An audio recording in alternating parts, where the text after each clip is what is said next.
It's supposed to be 70 degrees today. It's freezing here. Speaking of global warming, we need some global warming. It's freezing. The most criticized scene in the movie An Inconvenient Truth was showing that the combination of sea level rise and storm surge would flood the 9/11 memorial site. And people said, what a terrible exaggeration. Hurricane Sandy slammed into New York City last night, flooding the World Trade Center site.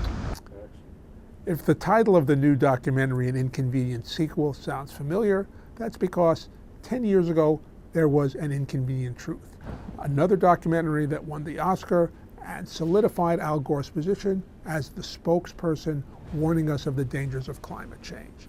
The new film takes a different tack. It's not an illustrated lecture the way the first documentary is. It shows us what happens as Al Gore travels around the world being a spokesperson for climate change.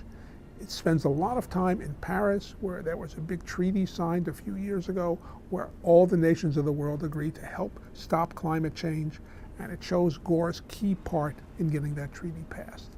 It may seem, now that the United States has pulled out of that treaty, that there's no real reason to be interested anymore, but An Inconvenient Sequel will convince you that climate change is real and that we have to do something about it. For the Los Angeles Times, this is Kenneth Turan.